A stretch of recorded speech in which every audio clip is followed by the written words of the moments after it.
Hello, everybody, and we are back once again. Give us a little wave, give us a cheeky wave. We're sorry again. Once again, technical difficulties. It is a madness over here. But we're going to get straight into the poetry. So we have Lindsay Price. So one more time, third time's a charm. Let's go.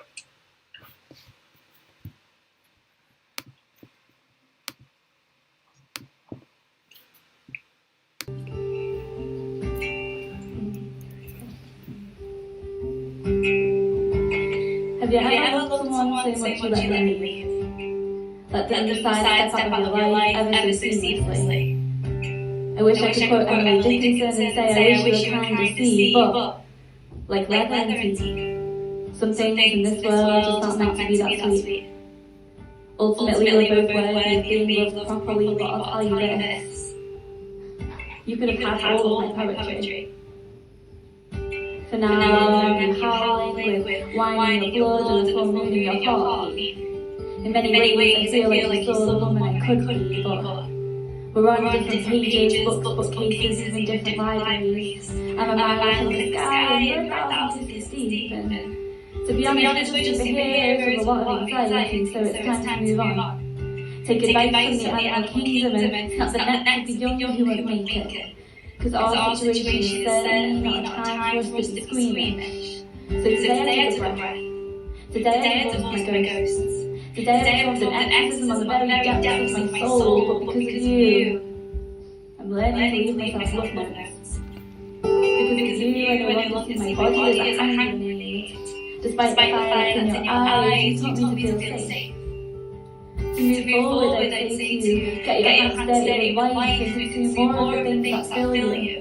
But to close up wounds that cut the people, that's not something you can rush through. My mother tells me that I need to know this world is tough. Now I look both ways when I cross the road because this was dangerous enough. And does anyone know the exact difference in which two magnets can no longer feel an attraction? Because I've tried trains and hotel rooms and I can still feel you. I've tried not talking on the telephone and I can still hear you. I know when you've had a bad day because the sky looks dark and thundery, and I know when you've had a good day because the trees, they genuinely smile at me. I'm not entirely sure how you're controlling the weather around me, but I don't question it because I know this life is full of mystery. I've tried salt baths and sage, but my bones won't stop repeating your name. Teaching my body to forget about you is a full-time job these days. Tell me this.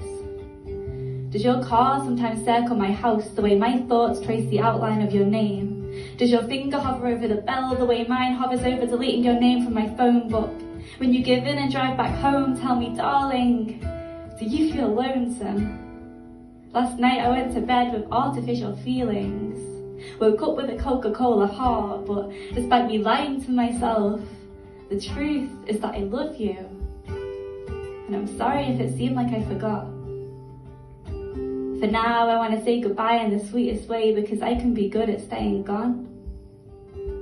So I wish you a lifetime of butterflies. I'll forever have a sunshine heart. To quote A.A. Milne, how lucky I am to have something that makes saying goodbye so hard.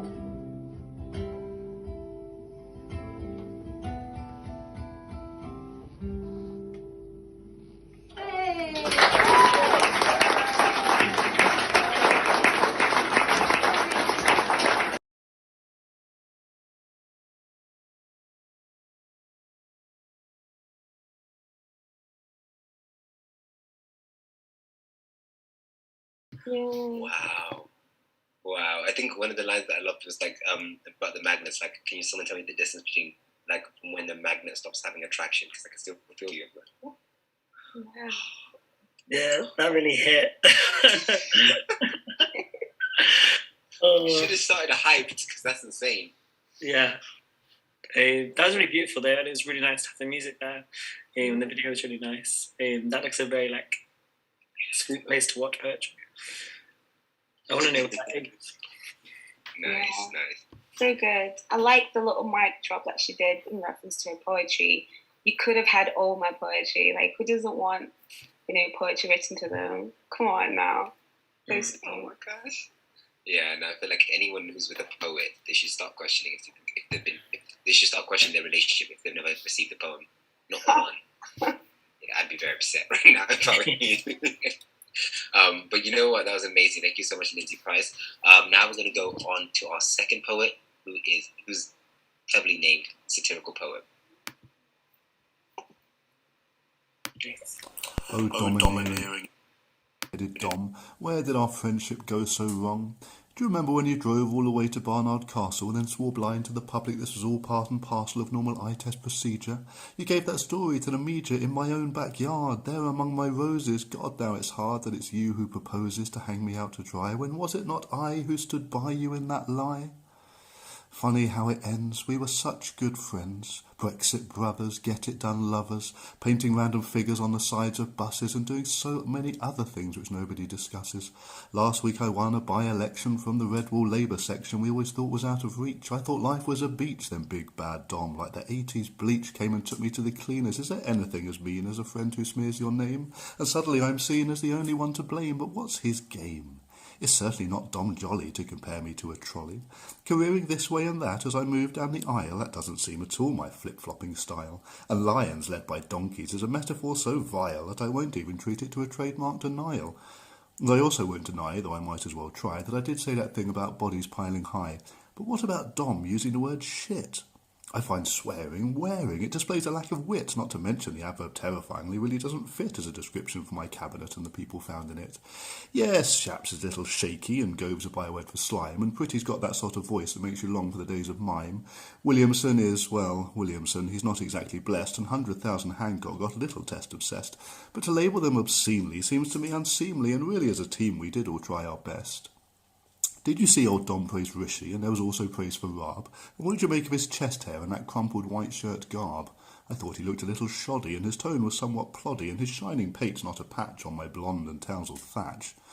Oh, domineering, indomitable, dome-headed Dom, where did our friendship go so wrong? My closest aide, my Svengali, my senior adviser, you were a shot in the arm like AstraZeneca or Pfizer.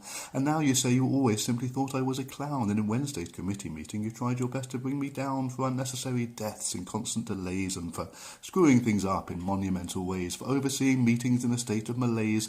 So it seems the time has come for me to appraise the threats. And yet, I bet I'm not done yet. You see, I'm a non-stick Teflon wall. The mud never seems to stick at all. Sleaze, incompetence, nepotistic corruption, a volcanic disaster on the brink of eruption. But just as it seems I'll be brought down by calamity, someone says, oh well, that's just Boris. And it all ends in amity. Which, by the way, is also the name of that island in Jaws, the one where Chief Brody lives, who everyone adores. Well, I always thought there should have been more applause for that mayor, Larry Vaughan, a man like me very much on the horn of a thorny dilemma. To close up his beaches and save countless lives, or to open up to tourists on which the area thrives. No lockdown for him, a brave and bravura hero, and the death toll really would have been more or less zero, if it weren't for that woman drunk and swimming in the dark, and that little lad later who got eaten by the shark. This is the trouble when one tries to embark on some extended analogy. The truth is I've a certain allergy to plain and simple speaking, but because that's what I'm seeking, I've taken the first available date in my diary, and that day I'll launch a full-blooded COVID inquiry. And if you really think that at the expiry of Dom's talking to those people in health and science you'll find me using that inquiry as some procrastination appliance, then more fool you. I personally welcome his points of view, but alas, there is little or nothing we can do until we launch that full review, which we cannot play any earlier than late spring 2022, by when hopefully most people will be talking about something new. So Dom may know where the bodies are buried and have something up his sleeve, but my cabinet ranks are serried, and I truly believe that while friendships can be broken, as can treaties and pacts, there is still no denying cold hard facts. How it warmed my heart and swelled my soul to hear in a recent YouGov poll that only 14% believe Cummings to be telling the truth, while my own trustability figures went straight through the roof, 38%. And there's Dom's trouble. My honesty to his is almost double. So fair play, Dom, God loves a trier, but over a third of Britons still haven't twigged. I'm an inveterate liar.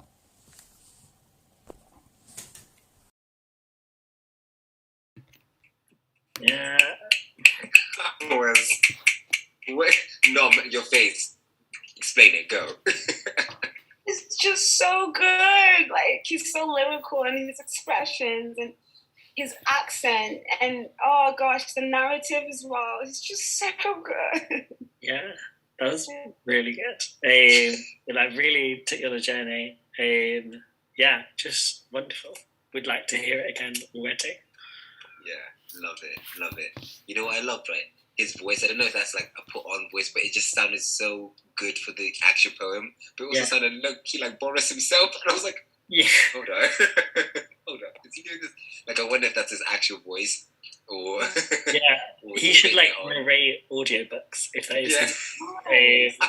He has the right like intonation. Like it was like a kind of old school, I don't know, children's story almost, like the Jabberwocky, but for evil politicians. That's jokes. I love it. I love it. You know what? That's amazing. That's amazing. You know what? Well done, satirical poet. So the next one is Celine Tanaka. So we're gonna give it up to her right now. I don't understand Shakespeare's sonnets, so I've decided to write my own. Maybe it's the structure, perhaps the English. I definitely dislike the tone. There's this pale portrait of a nice enough reality, a world where love is the biggest thrill, a world where hunger is no element, and bigotry not even an unsuccessful parliament bill. I don't get Shakespeare's fame. I love him, but let's be honest. Nothing wrong with his verses, it's just that they're canonic. I can be canonic too. Apart from the history, the craft, the biological gender, I can be as good as the bard. Making rhymes, creating words like stupenda. You can be a Shakespeare too. It is possible for everyone. All you need is to be Elizabethan, born white and male, invent the human, and then you're done.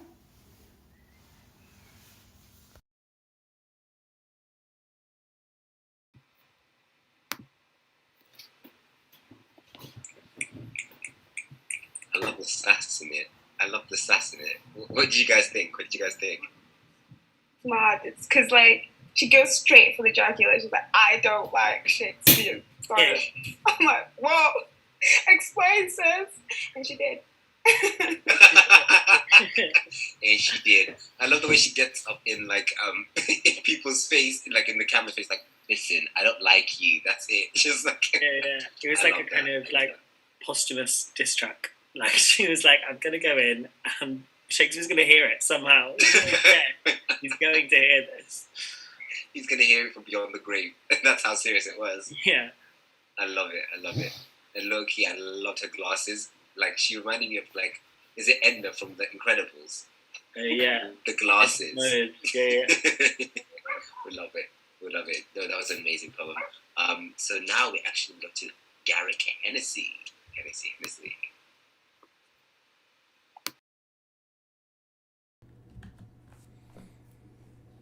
Dead spider. I'm the spider in the basin. No escape without a helping hand. The water's rising in the basin. I can feel it wet my feet, with silent words yet to speak. I'm the spider in the basin, and I cannot get out. There are no helping hands. The water's almost full, and my feet are now soaked with broken words, see-through like smoke. I'm the dead spider in the basin, swollen with water. The water spilling over the lip, one wrong foot and we'll all slip. Words now are all dust. The basin finds itself bust. Anonymous. This is my camouflage, my black jacket. Crisp, neat and clean. Straight line folded black pants buttoned up one checked black shirt. One button at a time, I disguise myself. Now I'm nothing special, one of many, invisible in the cloud of transparency.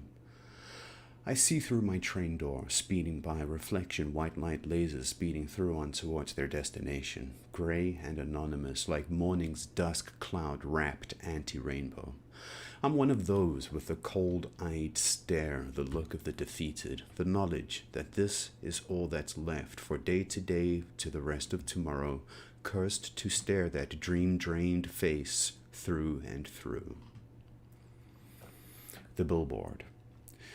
Pay attention to the shiny billboard, half-light flash an advert to a lifestyle grown old and feeble in its final days. Look in awe upon all the fresh-faced, clear-skinned virgins, unfucked and revered, flickering in the broken neon nightmare, cold concrete, clear sky, violent and fickle. This is it, fascism or anarchy. Gaze gratefully on the square-jawed and clean-cut jugular face of order and whisper, "It looks great." Marching dreadfully onward in new fashion's imitation of old steps like geese painfully imitating apes. The tick-tock, awkward, pulsating, quivering breath in and out, pushing stool, parasitic train, catching, straight line, queuing. This is order, and what you ordered. Stand up straight, ape, knuckle-dragging, domesticated kitchen souvenir. Clockwork-like. Clockwork-like mechanical, tick-tock, left-right, walk straight, never veer, off the path, well beaten. Greys and blacks, clad the facts, clouded by figures, shrouded and bigger, growing steadily and steadily into one uncontrollable mass. See how they run, into the well-defined area, straight line-edged cage. It's close to too much to face, but here it is, clearer than the reflection of the face that is the bastard in the mirror. It makes the skin shiver, never enough to know that it's the distance of the future that shimmers. There is no glimmer of hope, just the kick of the legs as the string snaps with the flick at the end of the rope. The look of the defeated. I'm counting all my steps from this shopping trip to the next. Beep, beep, rustle, rustle, pack, pack, pack. Stand in line, this one's cheap. Put your minutes in a bag and pray your soul you'll keep. Beep. Swipe the barcode of your humanity. Beep. Keep the line moving. Beep. There's plenty waiting behind. Stiff-necked car crash, accidental street crossing, car rage. Keep the street clean. Keep the line moving. Shuffle feet, shuffle sweep. Shuffle the surface clean. To the point of no longer sanitary. Barely sane even. What's this cue for? Where does it go? So stand there. Keep it moving. Purposeless purposefulness.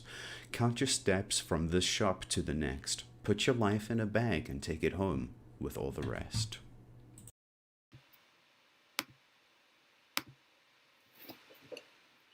Wow, what did you think of that poem, Will? Yeah, it was like a sort of postmodern trip, I feel like. I feel like I've ingested something that really nice. So, it was great. Yeah, really good delivery. Like, really like, I don't know, almost like novelistic. Like, that's what I feel like. Like, it really, yeah, it was like immersive. And yeah, felt quite novelistic in that it's world building. Does that make any sense? But yeah, that's what I felt. Yeah. What did you think, Norm? He's a very prosaic poet. Very like prose and poetry put together. Mm. Like the spider metaphor kind of reminded me of like Ted Hughes, like how he uses animals to depict life. I have to say, I've got another like quote because swipe the barcode of your humanity. Like, whoa. Yeah. Whoa. Yeah. Yeah, I love that line. That was really cool. I love that line. I was like, oh, okay. We'd love to see it. Yeah, no, I loved it. And you know, also, right, I want to, like, I think it was the tone that he, like, maybe it's just me and I just like the way people's voices sound, but I think it was perfect for the type of, like his tone, for the type of poem he was doing, if that makes sense. 100%. I do definitely agree with you, Will. Like, it was definitely like world building. Almost like when you're saying postmodern, like, it's very, like, it felt very dystopian in its nature, if that makes sense. I don't know. Yeah. But yeah, that's amazing. That was really, really amazing. And I feel like that was someone from the US or further outfield. So shout out to all you guys listening from afar, not just in the West Midlands. So I think we'll go to the next one. We'll go to the next one. So we got Diary of a Poet. So yeah, we're gonna check it out.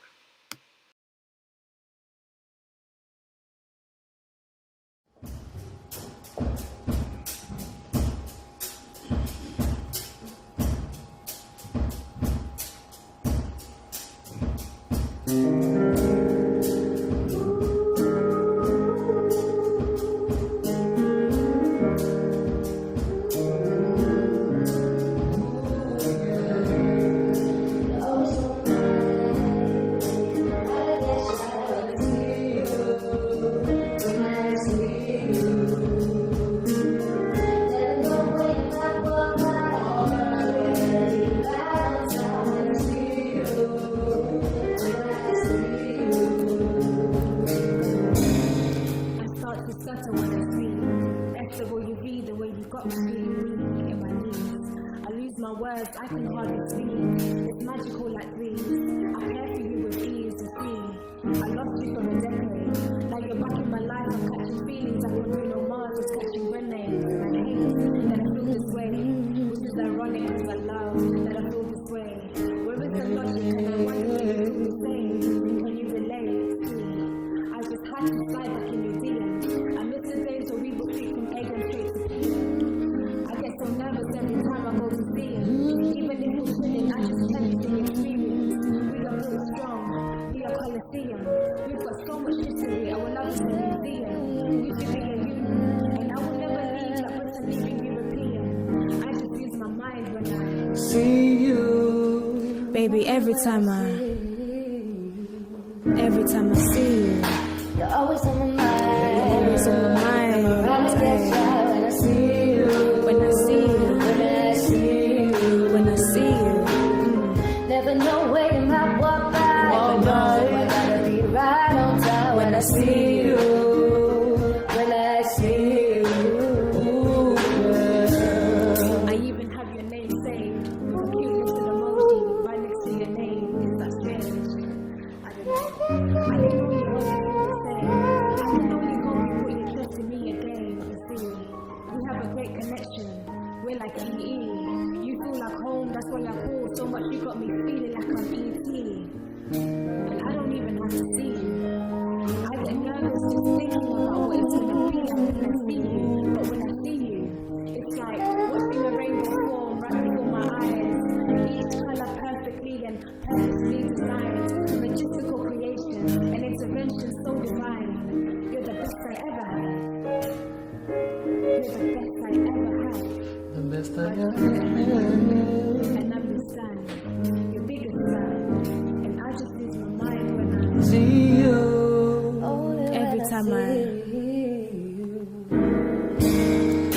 You're always on my mind. When you come around, I get shy. When I see you. When I see you.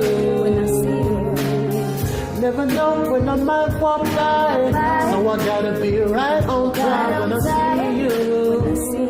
When I see you. You're always on my mind. Around the get shy when I see you. When I see you. Never know where you might walk by. Walk by. So I gotta be right on time when I see you. When I You're always on my mind. when I see you. When I see you. When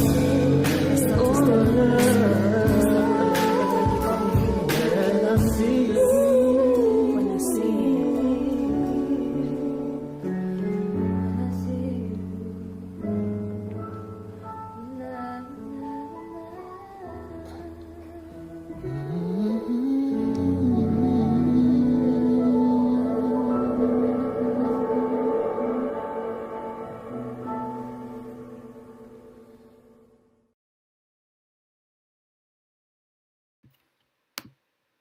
When I see you, and I see Yeah. you. Oh my! I don't know. You guys didn't see me. I was shaking my shoulder. I was doing the most. I was out here snapping and clicking and waving and moving. That was a vibe. I'm sorry. That was an absolute vibe. I think one of my favorite lines was like, "You and me have got so much history. We're a museum." And she rhymed it with the Colosseum. I was like, "Wow, It's wow." It's so good. Wow. Shout out to like the remixing it though. Like that's such a classic song. It's Fantasia When I See. Interesting though, because she's talking about her emotions as well. Guys, like there's some great lines in there. I'm catching feelings like Bruno Mars catching grenades. Yeah. We have a great connection like EE, but then she said something else like rhymed with ET, and it I was like, "Wow!" I was like, "This is good. This is good." Yeah. It was banging. That's Christmas #1. Let's get it. That's all we want. It's so good. I feel like if we petition hard enough, we can get into the Christmas #1 in June. Yeah. That's all we need. Breaking records. We got ages. Yeah. We can make it.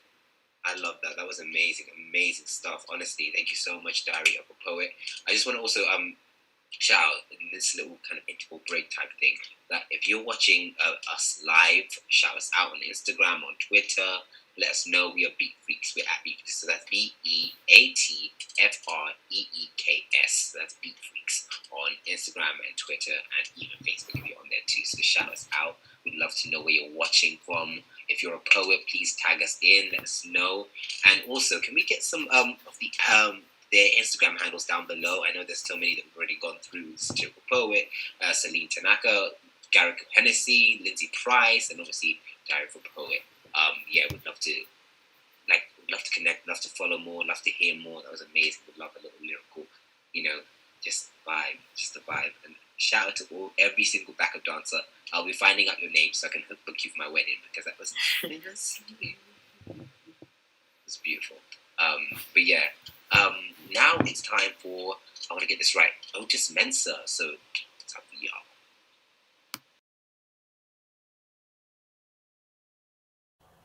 The change in space and time when shackles are made tambourines, when the song emancipates, the tongue that knows its cage and plays against its prison, spluttering beauty, muttering freedom, sometimes whispers are louder, the meat that ripped roofs from houses whilst your favourite rapper shouts at walls rubbing penis in hand, my feet in sand trying to understand roots, staring at our heroes like, oh, you oppressor, you. Oh, you oppressor, you. Unlearning and learning not to become one too. The universe is introvert, the world is backwards, murder cattle disperse the classes, weeping Saturn falls from skies, life or death, we chose the latter. Take our data, grow our status, failing fate, you know what happens, hate for hate form, cycles, patterns, pay my way and find me tattered, laden, now the path is narrow, oozing sore and lost the battle. But there's no backing down when the shofar sounds. And sadly none but chauvinists around, and I don't get paid like so far sounds. Slinging rap jargon, I was given a bad bargain, speaking to the sun in the back garden, and I wrote what she told me. But my barter could only buy me fire emojis, and not more time like I'd hoped for. There's no more time like I'd hoped for. There's no more time like I'd hoped. There's no more hope. And I'm gonna dedicate everything left of me to finding it.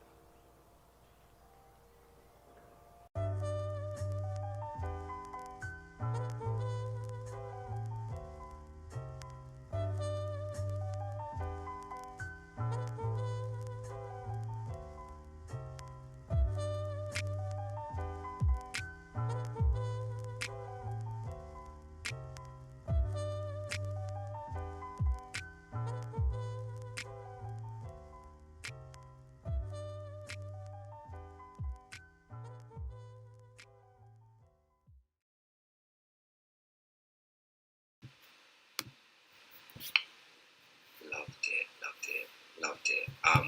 And I also kind of like the little lo-fi beat at the end. That was really nice. What did you guys think of the poem? Yeah, it's brilliant. Really nice. I liked it. I thought his tone was really good. I had a line memorized in my head, and then it goes straight away. It was. Oh, what was it? It'll come to me. Nom you, comment, it'll come to me. Okay. Can I just say, doesn't he give you Busta Rhymes kind of vibes when he's speaking really fast? He's not speaking fast, but he's performing really fast. He has no breath. It's just pow, pow, pow, pow, pow, pow, pow. That's mega, man. But I love the performative element of spoken word and how artists really immerse themselves in that experience. It's they become what they're talking about because you could see it as it was moving. That was really cool. And the visuals as well. His top was matching the backdrop. The fact that you noticed that, I don't even know if he knew that he was doing that. Yeah. That's artistry right there. I like that. Will, do you have the line? No, I can't. I'll listen to it again and I'll comment it. I don't know. Nice. But I definitely agree with you. You can tell he's putting his all in it, and it's so nice when you see performers who do that. And we saw that similarly earlier on with I think Celine Tanaka, who I think did that a lot and puts their bodies on show. They're moving. They're almost it's a performance, right? But it's really performed with every. Yeah, it's a hair performance as well. That's what's so impressive is when someone can use their face to tell so much. Yeah, definitely. love it. I love it. And so now we're going to go to the next one. So that's Rebecca Fythian. We have Rebecca Fythian next.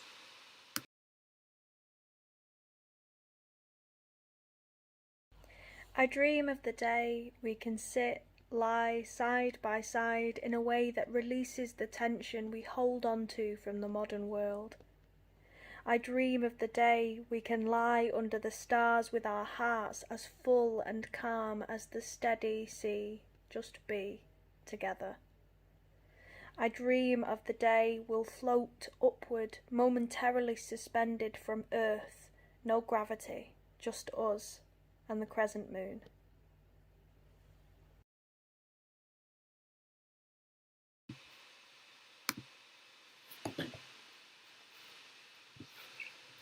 That was lovely. I loved it. And I think like sometimes, you know, those tender poets, I feel like that's how I like would explain it, like describe them. It's like she seemed like a very tender poet. Yeah, and it was very, is the word palpative? Maybe it's not the right word. Am I saying the right word? Palpative? Is that the right word? Palpit. What does that mean? I don't know. Somebody speak for like, what did you guys think when I Google that word? Is that right? Yeah, it was like short and sweet, and I can imagine it. I don't know if this is a normal thing to say, but I can imagine it like illustrated. Do you know what I mean? Like in a like little children's book or something like that. I can imagine like kind of the images around it, all like moody colours and nighttime and comfy and cozy. Yeah, like a little mini short films. You know, like when they do those like little mini cartoon short films for like love stories. And they did the one that was so cute on love quite some time ago. Yeah, I liked what she said. I dream of the day we float upwards, momentarily, no gravity. I think that's so cool. Yeah. Yeah, I know what you mean. It's so whimsical. Yeah, I think I'm picturing like a little flip book where you see like the characters slowly, you know, you like flip through. Yeah, like a book, like a physical book. Right? Yeah. That's okay, I see that. Yeah, that's amazing. And I love like those kind of like poets or the storytellers in whatever medium where you could just like imagine it like in physical form. The story continues with you. Does that make sense? And you kind of carry it, which is lovely. But yeah, palpative is not the word I was looking for. That's medical term. So let's just distract me off this thing. I really loved your work, Rebecca. It was amazing, though. That's not the word. It's not the word. But next up, we've got Nikki Angel. So can't wait for this regular poetry jam. So yeah, Nikki Angel's up next.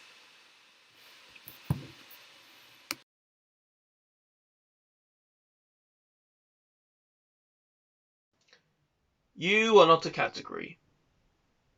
Inspired by the prompt of the same name. You are not a column. You are not a brick. You are not a puzzle piece. You are not a keystone. You are not a bag of concrete. You are not a pie chart. You are not a graph. You are not a Lego stud. You are not a channel. You are not a folder. You are not a pencil case. You are not a container. And finally, you are not a category. Instead, you are unwritten. You are the one who wields the pen in your hand and writing this story. And you will always know that the rest of this potential bestseller is always and will be unwritten.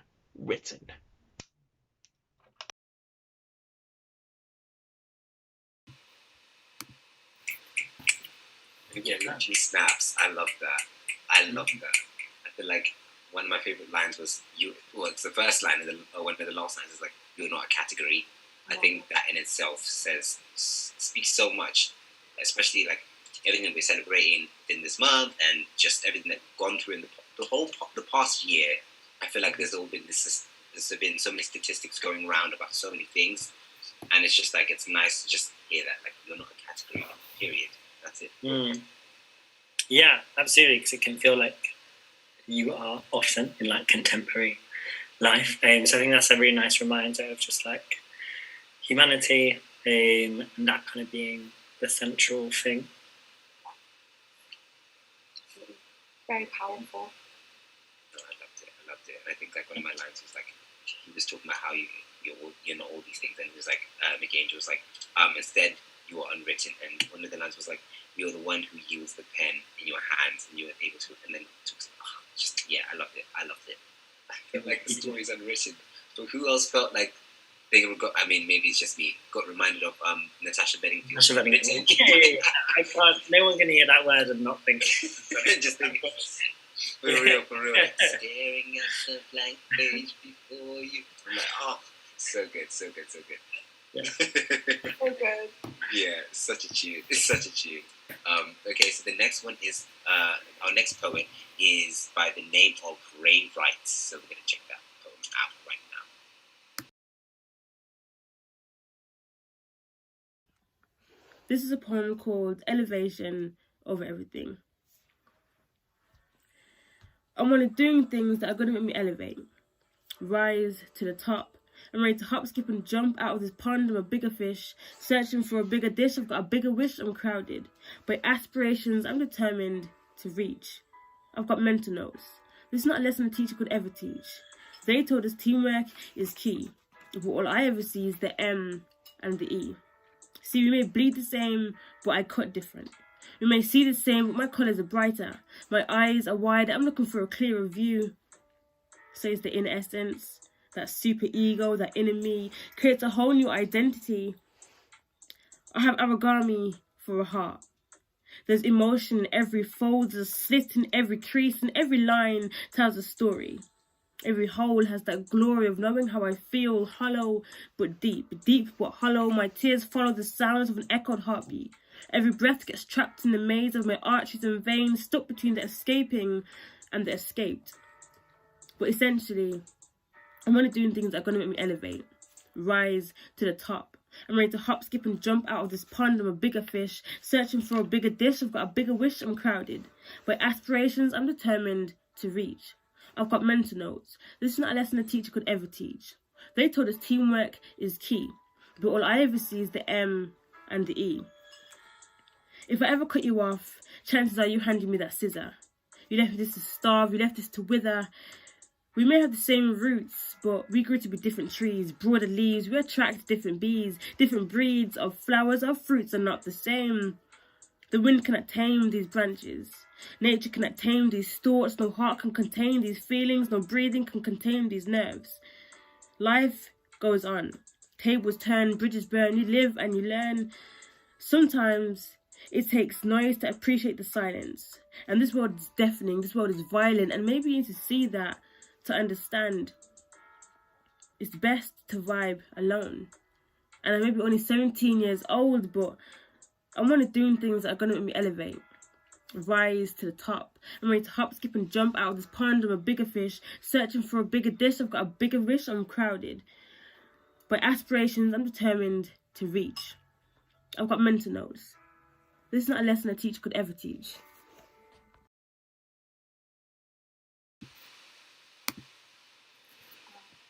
First of all, 17 and killing it. What the heck? Okay, and then go.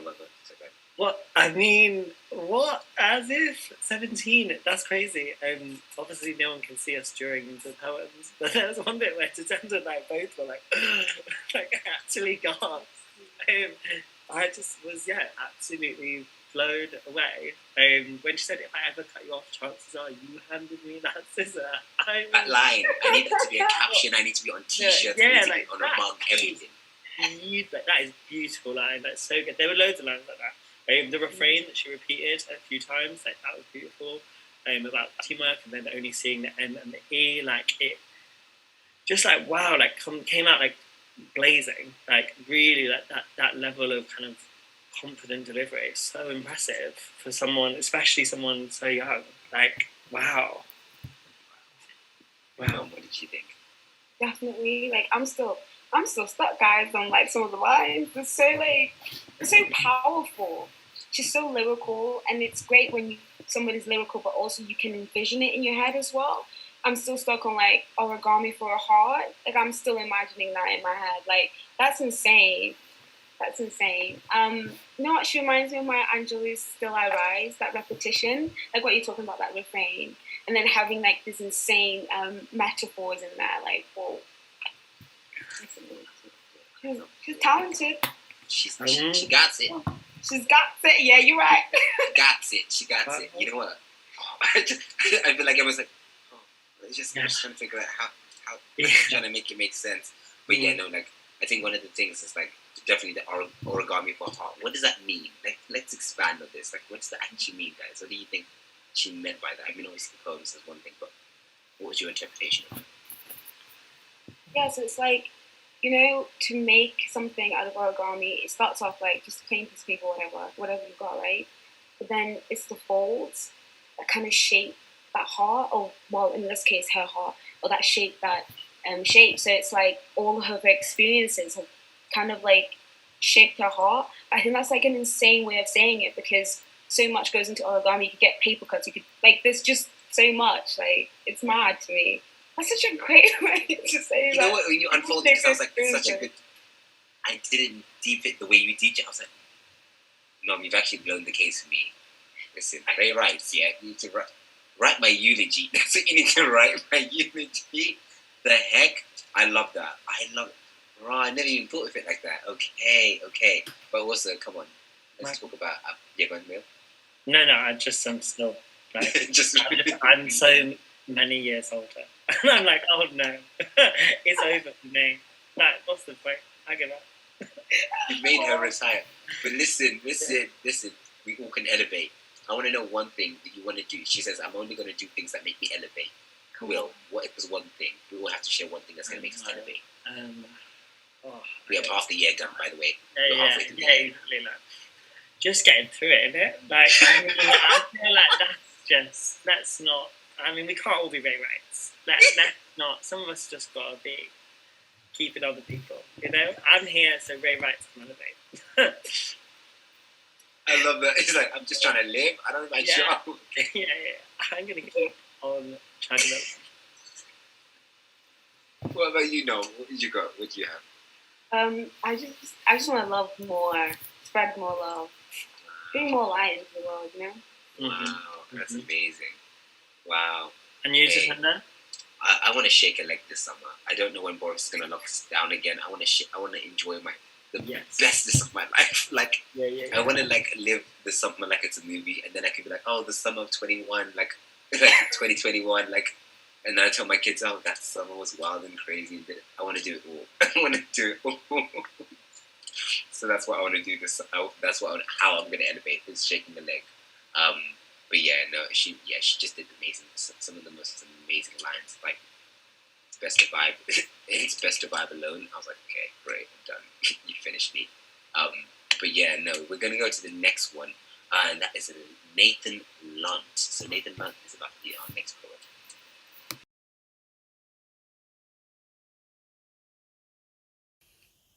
That was not constructive criticism. And prefixing your derogatory statement with, well, this is only my opinion, but does nothing to deduct from the condescending tone with which it was said. So before you take another breath, another step along that road to utter dismissal of all credibility, please allow me to get something off my chest. The fact that no one pays me for my poetry does not make what I write a waste of time, nor undermine the passion of my reading. The fact I'm not a headline name appearing on a festival stage does nothing to change the tears in the eyes or the smile on the face of the people who read my words on the page or hear my performance, whether in a crowded bar, a public park, or shouted from a street corner. I'm always looking for an audience, and whether or not there's money involved has never really been of great importance, but I've met too many authors who won't even read an email or attend a free event if they suspect the organisers won't reward them. And maybe building a plethora of contacts is important, but if someone can't promote your work, is that really a reason to ignore them? No, of course not. But lately, I've been hearing disillusionment from far too many corners. Talented individuals abandoning their own artistic callings when their confidence is shattered by comparison to those who have established repertoires, personalised business cards, and thrive on crowds applauding, finding only intimidation when it's inspiration they ought to be drawing. Now, I'm not placing blame or claiming fame is something you should be ashamed of. I'm known myself in certain circles and not too proud to occasionally name drop, but I've never let my ego grow beyond the cause that all my work's in aid of. If I can help to shine a light on other writers, they're the ones I'll fan the flames of, and not be just another self-convicted critic they should cower in the shade of. The way some people carry on, you'd think success was just a simple trade-off. Well, just quit your job and concentrate on art. And that miraculously pays off. Well, I don't mean to undermine or deride what you've achieved, but do you perceive how arrogant or ignorant that just might seem to criticise the grind of 9 to 5 when people left and right are getting laid off? Just hoping they can stave off debt, afford to eat and keep a bed and a roof over their heads to keep the rain off. I'd love to get more bookings and attend a few more slams to storm the stage in spotlight to the cries of my adoring fans, but most of the time I'm working 6 or 7 days a week. And try as I might, I don't have that time to dedicate to poetry. And so I write in snippets when opportunities arise, snatching a precious 20 minutes to try scribing out some lines. I've chanted verses to myself while stacking shelves in aisle 5 and slaving late into the night after a 15-hour shift when I'm convinced I'm just another rhyming couplet shy of finally getting that last stanza right. Packing poems in where they will fit around the rigmarole of real life. Now, I know my own complaints may simply sound like sour grapes from just another up-and-coming star who never really came, just another spark of promise that inevitably fades, and like I said, I don't intend to rain on anyone's parade, but the world is a daunting place, growing ever more competitive, and everybody needs a helping hand to make a go of it, and some of us, I'm sad to say, will never quite emerge, not having time to grow our passions or find room for choosing words. So if you are one of those people who's had chance to hone their craft, I feel you have an obligation to help others with their art, to play a part in being better than those preening predecessors whose oppressive expectations try to stifle competition by dismissing the ambitions of new undiscovered writers, hoping they'll retire frightened by derisive criticism. But there's no reason to listen or keep giving them attention. They're pretentious and offensive, out of touch and out of date, and still debate the definition of what poetry should really be, instead of taking notice of the difference they could make. So let's embrace a new community, imbue a new philosophy, supportive positivity, not hostile animosity, no condescending mockery, no critical hypocrisy, and relish creativity with openness and honesty. So if you feel the same as we, why not make that your policy? Create for just creation's sake and offer no apology to those who'd use themselves as any measure of your quality and estimate your status based on gaining praise and salary. I'd never dare to claim to be some kind of revolutionary writer fighting righteous battles, rattling my sabre, but I've never been afraid to raise a shout for things I care about. What good's a plan of action if it never leaves the paper? I'll continue heaping praise on any writers I appreciate, disseminate and share their work to give them the respect they've earned, and maybe have a chance to pass on anything I might have learned, and try and help them thrive to find the spotlight that their work deserves. I had my chance to shine, and now I'm glad it's someone else's turn.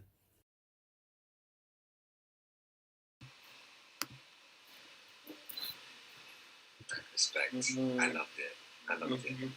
I think the topic itself is such an amazing topic, and I love the fact that he touched on the topic of people, especially nowadays, like, oh, just quit your job, and I feel like everyone's heard the story, and no shade, like I said, no shade to all the people that actually didn't make it, but like, not everyone can quit their job and just somehow, like 2 years later, bam, instant success, and they had all this grinding, and oh, look at the pictures. So I'm glad he shone a light on that, and I thought it was just wonderful, like the way he just, I think, call it for me especially as a creative, like create for creating's sake, nothing else. So like if you can do that and be happy, that's what it's meant for to be. I mean, as like artists, producers, all this kind of stuff. How do you guys resonate with that? That was amazing. Yeah. Sorry, no, you can. Oh, I was going to say go well. Yeah. It's so interesting in that sometimes we forget to just create. It's really uplifting the people that just create for the sake of creating. Because we forget that, like me and my friend were talking about how art's such a spiritual thing. It's inward, coming outward, it's what you're thinking, it all reflects in your work. So it's interesting, the fact that, he's praising that whole, listen, it's okay for you just to create, and it's also okay for you to have a job whilst creating. He said, I have written verses while stacking shelves in aisle 5 or something along that lines. it's the reality for so many creators that we don't talk about. I think it's because we idolize that end goal so much that we forget like the grind. But even the grind in itself is a testimony. Like, come on, you're still creating and you're still working, you know, to put food on the table. That's amazing as well. Yeah. Yeah, for sure. Yeah, and the grind isn't like, it doesn't have to be like the middle of the story and then you think like, oh, and then at the end, that's when I don't have to do any of that anymore and I just get to do this thing. Like, there are plenty of people who have two very different like spheres in their life forever. Like, you know, that's their whole life. And they don't switch into a full-time creative role and they're happy with that, or they're content with that and they sit in that. And so I think it was good in saying like, we don't have to see that like a total devotion to creativity is the only way to be and the only kind of like valid expression of like being an artist. And yeah, I thought it was really, really good. And like also sits really nicely with the last two, that these last three poems have all kind of like built on one another and feeding into the same kind of ideas and energy, I think. Definitely. I think I personally love this clever wordplay, and I think one of the lines that stood out to me was like, I may misquote it just a bit because the fact that no one pays me for my poetry doesn't mean I'm wasting my time or undermining my work. And I love that. Like, I feel like sometimes that just needs to be, that in itself is just golden as well. I was just like, that is so true. And I think in a lot of circumstances, like we're talking about, like, you don't get paid. And it's a thankless kind of industry, like being creative, or just any kind of industry you're trying to get into. It's often thankless and it's long and hard and gritty, but some people are like, why do you do it? It's like, because I want to, I like it, you know what I mean? So it's one of those things, yeah. But yeah, that was amazing. Thank you so much. And Nathan Lunt, that was an amazing poem. Now we're on to our next poet, Samir. Let's get on with that.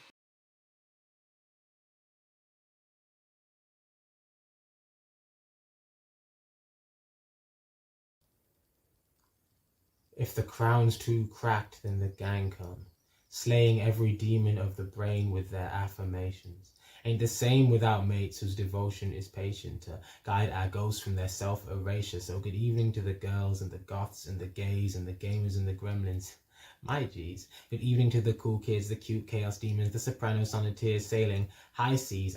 Please listen. I've been in the screen spitting freeze over sweet rhythms. I've been on the server with my G's and the heat's hitting. Open up the window, let my ego breathe. Exact middle of the night when I need sleep is when I'm most creative, motivated. These midnight rites are so awakening. We got pros in main, jokes in mention, so elated. I'm numb to the fade of senses. Creatives can twist the heavy tension of stress into needlessly dense and quick-witted invention. The ghosts of escapism slain by confession are reformed and reborn as connective obsession. The renegades don the wavelength, finger guns trained on the keys like a stainless. Brain cells empty except for the love that came with connecting to those who we share this plane with. The crown may crack, but the gang come, slaying every demon of the brain with their affirmations. Ain't the same without mates whose devotion is patient to guide our ghosts from their self-erasure. So good evening to the girls and the goths and the gays and the gamers and the gremlins. My G's. Good evening to the cool kids, the cute chaos demons, the soprano sonneteers sailing high seas, yeah.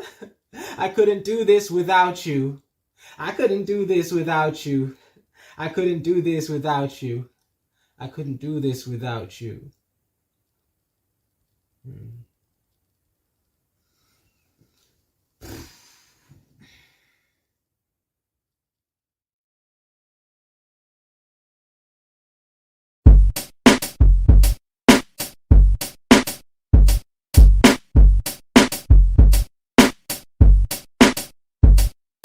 I sing, I float, Eureka, you've been in the speaker. I speak, I grow, Eureka, you've been in the It's a messy feat, poet you'll never defeat. So if you're messing with me, hastily handing your resignation, I'm effortlessly shitting on bitter MCs. Slick when I drip on a beat, wet when I'm shedding a tear. Testament the freshest at the open mic, just like a star, an abolitionist. I'm dropping the bars on par with the sun for hotness. I'll sun you soft so you don't fall and stun your coccyx. Conscious, confident, calm and collected, sweet as confection, as cute as heck. I keep cool in the chrysalis, quiet like ellipsis. Listen for the flutter of the sprouting wings I fly. I float, Eureka, you've been in the geeker. I speak, I grow, Eureka,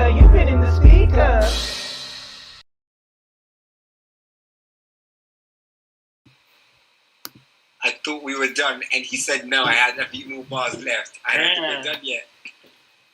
That was great. Oh my gosh. Okay. That's so good. Yeah, the girls and the goths and the gays and the gamers and the goblins, my cheese. It's so good. I love that line. That was a very creative line. I'll give it that. I'll give it. Yeah. Guys, can we just talk about let's start aesthetically. The heck is the plot for me. It's the hair for me. It's the glasses. I feel like he was wearing his onesie, ace. Come on, guys. That was too much. Like the dungeon back in the day where they like have one shoulder on and then the other off, right? Yeah. It was art direction there. It was art direction. As a producer, did you appreciate it? Yeah, it was nice. It gave us a full package. I love it. What did you think, Noel? I just love the camera movement. I knew he was doing something with that camera because it's like 1 minute I'm like staring in and he's like zoomed in and then he started zooming out and then you couldn't see parts of the plant. Next thing you know, my guy switched up. It's a whole music video. I'm like, okay. I loved it. You know what I loved, right? I just loved, right, how fun it was as well. I just think it was a lot of fun, and I think he you could tell like there's some poets who are very tender with their poetry and very like loving with their poetry. Some have like so much to say. You can tell that with the breadth. But this one was like, I'm having fun, and then it's just like it just came rolling off the tongue, and you could feel it, and he was like, I don't know. I just felt like I was rolling down the hill with him. It sounds so weird to say that, but like that's what it felt like. It was amazing. I agree. I concur. I love that. Okay, so the last one of the night, last but not least, we have Luke Addison. I'm gonna say it again. Luke Addison is up next.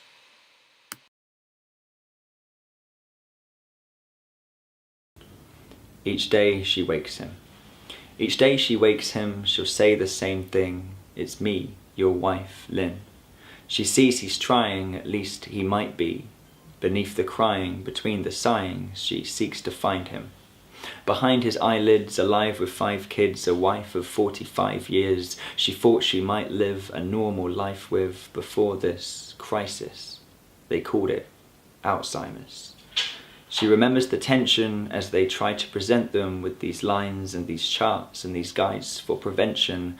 Well, it's called a disease, but it's a type of dementia, and we've caught it quite early, said the doctor who met her. It probably feels there's a lot to remember.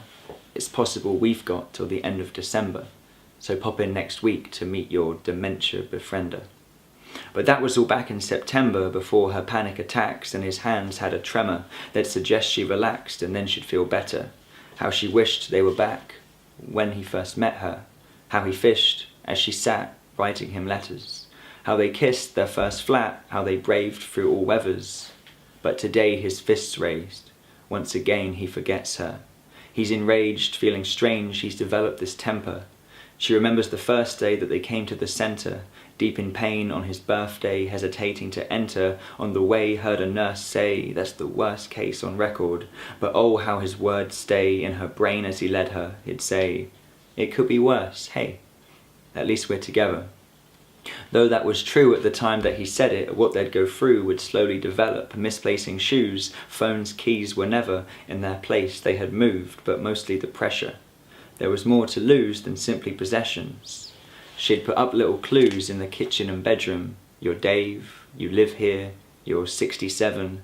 To tell you the truth, she never knew if he read them. Perhaps their use was helping her to feel better. What else could she do to help him remember? Would he make it through to the end of December? Christmas came quickly, or so it seemed. This nightmare she lived in was also a dream. Just simply living was now a routine. She'd still wake him up at 8:15, look into his face and tell him it's me. He'd stare into space and then he would breathe a sigh of relief, or so it seemed. She brushed all his teeth and helped him get clean. Now in a rush she'd help him to eat. He'd make a fuss as she tugged on his feet, getting cross that his socks were the wrong kind of green. She'd explain they're the same as they'd ever been. But she hadn't lost her patience in weeks. She'd embraced that the rage comes alongside the grief. It's amazing but strange how love-strong belief is the key, so it seemed, to what's underneath. So she just loved him more, the parts she could see, and the rest in her head, she knew his heart did still beat, the same as it did as ever before. Though keys still went missing, she could never ignore how it feels when she kissed him and he said he was sure. Though his socks may be different and his head is still sore, with every minute he loves her more.